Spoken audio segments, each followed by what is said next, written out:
जो नर्मदा यात्रा कर रहे हैं, कोई भी तीर्थ यात्रा कर रहे हो, उसको किसी का अन्न नहीं खाना चाहिए। अगर 100% पुण्य चाहिए, 100%, जैसे कोई एक अकेला आदमी हो, स्वयं भोजन बनाए और स्वयं खाए, ऐसा करना हो तो किसी का अन्न न खाए। फिर आगे लिखा है, जो कोई उसको खिला देता है तो आधे से ज्यादा पुण्य उसको मिलता है जो भोजन कराता है। वो कभी ना जाए किसी परिक्रमा में, तो सर्व परिक्रमावासी को भोजन करा देगा। जो परिक्रमावासी ने जब तक जो भी किया होगा आधा उसको मिल जाएगा। अच्छा, आप जो नहीं जानते हैं तो आपका खा रहे हैं। अगर आपके पास पैसा है, आप चाहे कि नहीं मुझे खाना है, तो आप ही राम मंदिर में भोजन करें और जितने का है 100 रुपये डाला चल दिए। तो लिखा यही है कि तीर्थ यात्रा में, मैंने एक बार लेख लिखा भी था कि तीर्थ यात्रा में किसी का कुछ खाना नहीं चाहिए, अगर आप समर्थ हैं तो।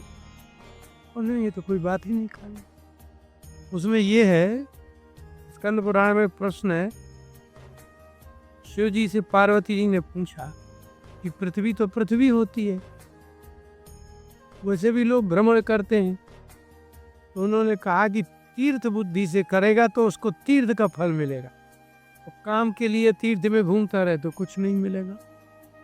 तो शंकर जी ने कहा कि जिनके धन नहीं है और पुण्य करना है, पुण्य कमाना है, वो तीर्थ यात्रा में निकल जाए तो धनवान से भी अधिक उसको पुण्य मिलेगा। शरीर तो है ना उसके पास, मतलब ये धन नहीं है तो शरीर है, अपने शरीर से आप तीर्थों में दर्शन करिए। इसलिए उन्होंने कहा कि निर्धन है उनके लिए भी तीर्थ यात्रा है। यदि तीर्थ बुद्धि से आपने पृथ्वी का प्रदक्षिणा की, जैसे बलराम जी ने की, विदुर जी ने की, तो तीर्थ का फल मिलेगा। और आप ऐसे काम से घूमते रहो तो कोई फल नहीं मिलेगा।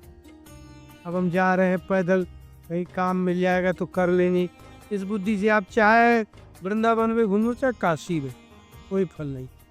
अब हम काशी जा रहे हैं, ये मेरी बुद्धि में बैठ गया, तो आप यहाँ से जा रहे हैं लखनऊ, यहाँ से ही तीर्थ फल प्राप्त होना प्रारंभ हो जाए, क्योंकि ये तीर्थ स्थल नहीं है, वृत्ति बन गई है। हाँ, जहाँ आप खड़े हैं वही वृत्ति का बड़ा भाग की। हाँ, इसलिए आपका खेल तो मन का ही, मन से तो वृत्ति, इसलिए आप तो बहुत कर रहे हैं उसमें। वहाँ नर्द पुराण में दोनों खंडों का दोनों, हाँ, स्थान होकर दोनों स्थानों और शंकर जी का नाम स्थान सब लिखा है।